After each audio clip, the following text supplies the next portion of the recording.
Hello there, guys. This is Christy Lewis from Dostoevsky in Space. Today I'm filming a video that at this moment I'm not even sure I'm going to post. I did have a request from a couple people that they wanted me to talk about Jenny in a video. I frequently do talk about Jenny in my videos because she was such an influence on me and because we were good friends and talked a lot. So definitely I talk about Jenny in my videos anyways, and that will definitely be true going forward. We are not going to forget Jenny here on BookTube. I'm planning on reading like Jenny all the time. I'm planning to read at least a book a month that I'm inspired to read because of Jenny for this entire year and maybe going forward. She gave me an endless supply of books. She was a trendsetter, I think, for a lot of people. By the time I'm watching a video that she's put out, she has already identified a trend, tried it out, decided whether it's for her, and told us about it in her videos. And that's the first time I'm hearing it, is in her video. She always said, like, if you're following me, you know, you're really behind, basically, because she was like, she didn't feel like she was on top of the trends. And so I really appreciated that she did that for me. And I think a lot of people probably appreciate that. She was on Book Talk and she would watch Instagram trends and she would know what the classics community was reading and what the fantasy community was reading. And she would learn about terms like romantasy long before I'd even heard of them. She's just one of a kind. Like, how can somebody be so stuck in ancient history and loving it and also so on top of trends? Like, it was just she was an enigma to me. Even knowing her as I did all the time, she would surprise me all the time. I would never know what was going to come out of her mouth. I would never know what the next thing she was going to be obsessed with was. I was always surprised, and it was always a fun ride to be like, okay, what's this video gonna be about? What did she read recently that she's raving about? So I really missed that about her. So I'm just kind of rambling a little bit about Jenny and things that I loved about her and about our friendship. I found Jenny's channel about 3 years ago when she did a 1K Q&A video for her channel. She once said it took her a year to get over 100 subscribers. Can you guys believe that? And I just fell in love instantly. Like, she was talking about history like it was still alive and happening now. She was talking about her faith. She was talking about traveling, all in this one video. And I was just like, who is this spectacular person that I've just stumbled across on YouTube? And so I was obsessed. I mean, Scout's honor, she made me question my sexuality. Yeah, so I watched tons of her videos after that point and just left comments on all of them. And she probably thought I was a nut. But then she returned the favor and watched a bunch of mine and wrote a bunch of comments. And it was around that time, there was a couple of October Zooms that Kate Howe hosted. And I was really excited when I saw that Jenny was there because I was like, I want to talk to this person. And then we talked on Instagram. At some point, I did a 1K video on my channel. Then she sent me 2 translations of Dostoevsky from, I think it was the Richard Prevere and Volkonsky translations, off of my wish list. And it was one of the first gifts I'd ever gotten off of my wish list. And I was just like, wow, I'm so blown away by her generosity in sending me these books. So we talked about Dostoevsky, and she started reading Dostoevsky. And some of it she loved and some of it she didn't. But so we had a lot to talk about. We moved over to Voxer at some point and we just would send each other really long messages. This was before either of us were into K-pop. She actually said it was me talking about BTS that got her into K-pop, and I just can't even believe that. I actually influenced Jenny. Wow. We would talk about readathons and read-alongs a lot and doing our own. She invited me to a couple things. I invited her to a couple things. We talked about politics, and we learned pretty quickly that we're opposites. Opposites attract, right? So that was our friendship in a nutshell. Opposites attract. We were opposites on like everything. Even though we had some similarities, like we were IBS buddies, and we would talk about IBS a lot because it can really affect your life like so much. But we had opposite types of IBS. So even there, when we had similarities, we were opposites. We both also had anxiety, but she would make a joke about anxiety and just make me crack up about it. Like, you guys know this. She had a way of making you laugh at your worries. Did you ever feel that about her? She would just have this humor just pop out of nowhere and make you laugh, and everything suddenly feels less heavy. I think Tiffany's going to be talking about this too, how much they laughed when they were together. Tiffany and Jenny would just laugh so much. Yeah, we just had a lot in common. We're both booktubers, we're both Christians, and we're both actually ISFJs. At one point, she thought she was a T. So thinking versus feeling. And I was so shocked. I was like, you're a T? That makes me change like so many opinions about you that I had in my head. I was like, I would have sworn you were an F. And then I think she actually must have taken the test or read the descriptions, and she learned that she was, it's because of K-pop. K-pop idols love Myers-Briggs personality test. And I think it's because of that she learned she was an ISFJ. And I was like, I'm an ISFJ too. So we were both ISFJs, so I guess we had a couple similarities. We talked about everything. Mutual friends and travel plans were a big thing we talked about, and my health. And at one point, we were planning to do something. I don't even remember what it was, but I was like, I'm just not feeling great. I'm really having a health flare. And she's like, would you like to just hang out on Zoom instead? And I had never done that before. And I thought, that is such a good idea. Yes. Let's hang out on Zoom. So we would hang out on Zoom every couple, probably months or so. And eventually we got into a rhythm where we were hanging out every month. And I'm really sad that we missed the last 2 months before her death. We missed December and November because I think we both had COVID, honestly. So we both lost our voices at the same time that we were supposed to be having our Zoom calls. I would have loved to pick her brain about everything. We would just talk about everything. I love her and I love our Zoom calls, and I'm going to miss them a lot. And we did have reading sprints though. We tried a bunch of stuff. We tried doing 24-hour readathons, and we tried doing 24 and 48. And, we finally settled on reading sprints as like our thing. That's like our thing we're going to do monthly for booktube stuff. We can hang out on reading sprints. And I know a lot of you guys are here because of our reading sprints. So thank you for making your way over here. My reading sprints with Jenny are a really cherished memory, and I'm so grateful that they're available to all of us to rewatch. Although at the moment it's a little too fresh and I don't think I can watch them again right now. But I'm really grateful that we'll have those memories to look back on all together.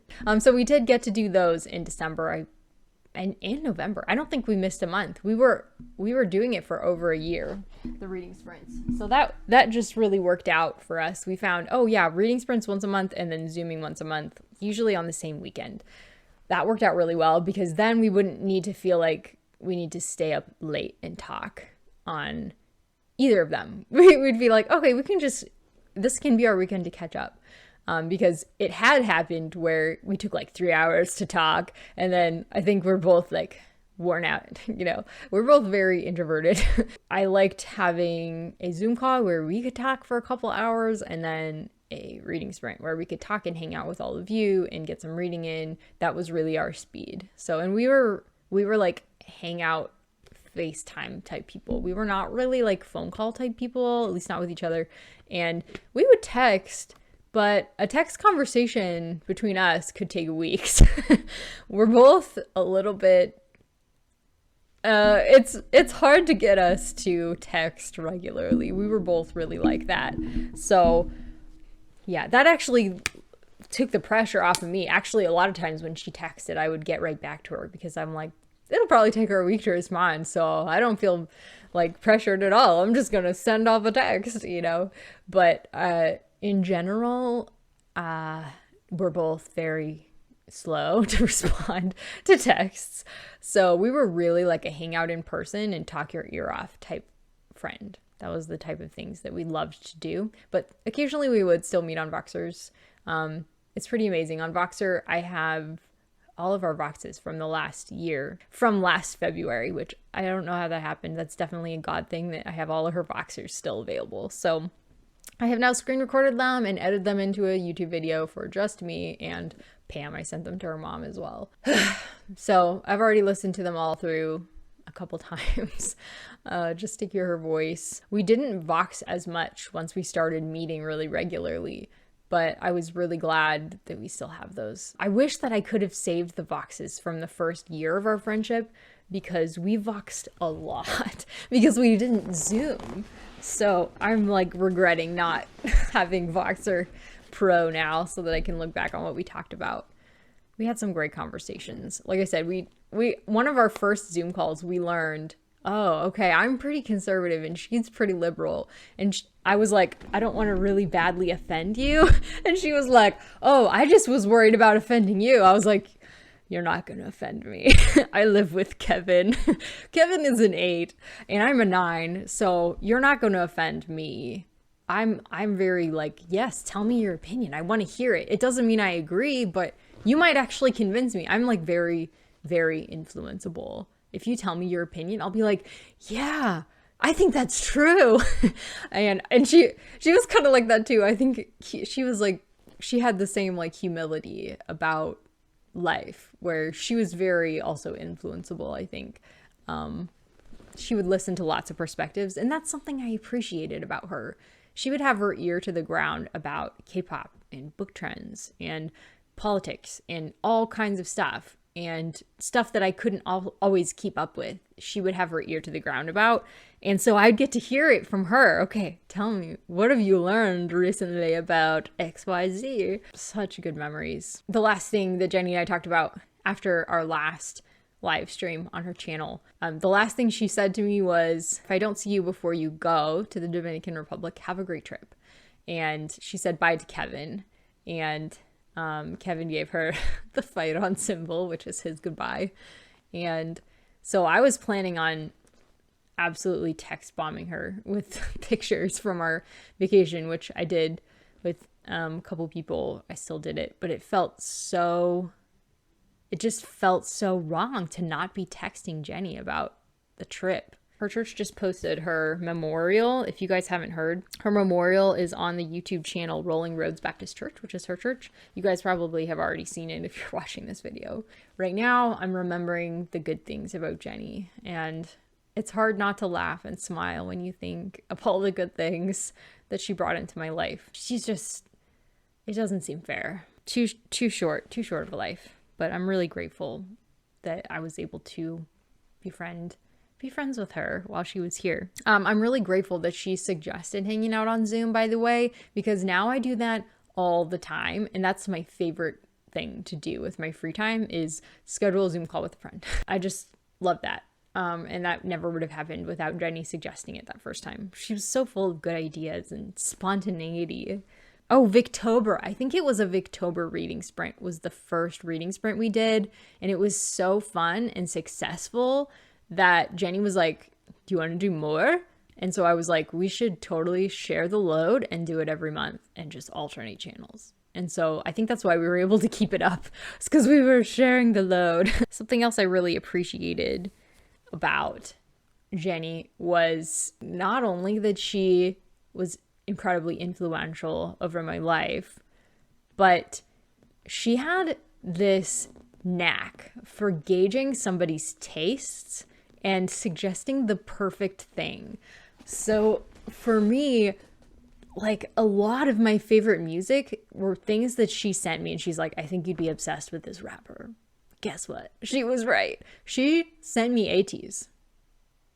I mean, that's pretty influential right there. So books, she would send me books or tell me about books and be like, I think you would love this. And she was always right. I think that she did this for other people as well. I don't know how she did it. She would know my biases and she would be like, it's because of his cheeks. He has cute cheeks or something. Or Magne, you bias Magnes, which is the youngest of the group. They're usually given the job of being cute because they're the youngest in the group. There's so many things like that where it was like, yeah, you're right. It is. That is true. I do bias Magnes. I'm gonna miss her input on everything. She was just such a good friend. Yeah. And I think we made a good team because we always had different thoughts on things. Because she believed so many different things than what I did, I felt like we were building a bridge between two wildly different worldviews. We had some similarities, don't get me wrong, but whenever we talked about something vitally important, it was like This feels like relationally great because I don't know a lot of people that I'm super different from and really comfortable talking about anything with. And that was her for me. Yeah, I miss that a lot. It's a huge hole in my life. Oh my gosh. I'm gonna try to keep talking. Yeah, we were able to disagree on things and still respect each other. And that's a little bit hard to find in today's day and age. It's easy to get along with people that you agree with about 90% of things. It's harder to get along with somebody. It's more draining to get along with somebody who believes differently than you do. And that was one of the reasons why I worked really hard on this friendship with Jenny, was because I was like, I need someone like you in my life to balance me out. I absolutely need you. I'm going to be a less balanced person without her helping me with that. I just know that we got along really well and respected each other despite our differences. I keep running across things that I want to text Jenny. When we went to the airport, there was a pirate cocktail that I saw, and I just thought, Jenny would have bought this. And we were in the middle of a text conversation, as always, when she died, and now I'm never going to know her side of the conversation. The last text that she sent me was if I was reading Brandon Sanderson's... Oh, it's so sad to see her name so far down on my texts because I haven't gotten a text from her. So it's just super far down. Now I have to scroll a lot, whereas in the past I never had to scroll that far to find Jenny's name. Because every couple days we'd be texting. So the last text that she sent me was, have you read any of the Brandon Sanderson secret projects? Eye emoji. Or are you over fantasy for the time being? So I really wanted to know, why are you asking? Are you reading them? Are you recommending one? Like, I have no idea why she was asking me that. So our conversation, I mean, we're going to have to pick it right back up where we left off when we get to heaven, I guess. There's so many things. I'm just really... The more people that I love who go to heaven, the more I look forward to it. And I'm really feeling that this time with Jenny, losing Jenny. Yeah, I can't wait to get there and talk to her again. Maybe I should end it here. Thank you so much for watching this and chatting about Jenny with me. Okay, I'm back. For the time being, I just wanted to add a little bit more about who Jenny is and kind of the choices that she made that defined her character to me a little bit. And this is a lot in terms of K-pop because we talked about K-pop a lot. That's really something we bonded over in the last couple years. But I really wanted to talk about how gracious she is. I never felt judged by Jenny anytime, even if we had a difference of opinion. She was always so gracious, and you guys probably saw this in her videos, where she would just be throwing out something sassy and then reeling it back in with this like grace, this like, it must have been a southern bred grace because I feel like if she'd grown up in California, she would have just been whip fire all the time. But it was always balanced with this grace. I just wanted to mention that, and the fact that she always biased the K-pop idols that she did. As far as like the male idols, she would be the one who would find like the least popular member and bias him because she doesn't want his feelings to be hurt. She wants to be kind, and she wants to be supporting the underdog type of thing, which I always thought was so cute. Her biases were always super kind and sweet boys, like Do Young of NCT, who was a Christian, and Suho of EXO. And a lot of her biases, she actually subscribed to Jacob from The Boys, specifically because he was like not as popular as some of the other members of The Boys, and she's like, he's so sweet and he's a Christian, and she just loved texting with him. So I just wanted to throw that out there as another thing, another really good memory that I have of her. I always bias the ones who look like they don't want to be there and they have an attitude, they're rappers. I bias like the eights of the group, and she was always like biasing the really kind ones, like the boyfriend material ones. So I had to throw that out there because I feel like it reflects on her character, and I feel like she would also befriend people. She could just spot the people maybe who need a friend, because when I met her, I really needed a friend, and I think maybe she could sense that. And I really appreciated that about her, that she reached out to me back. I don't mind being the friend who reaches out. A lot of times I love doing that. I love organizing events and stuff, but with Jennifer, it was pretty reciprocal. We would both be like, hey, do you want to do this together? She was just so kind in that way, and so humble about the way she would state her opinions, and gentle. Sometimes I feel like on our live streams, like that's a really good chance to like see how she would respond to people. She was always so welcoming with people on the live streams. Like she would always have something to say that blunts any negative force or emotion, and she was really one to like protect your feelings. She didn't want to drain your social battery, you know? She was very like cognizant of that. So I just wanted to mention some more of her character, because I talked about a lot of our memories and a lot of the things I loved about her, but there was so much to her. It's hard to fit it all in. She loved historical figures who were hated. If there was a historical figure who was hated, she would find a way to love him, with a couple exceptions. But like Emperor Nero, who likes that guy? Napoleon, who likes that guy?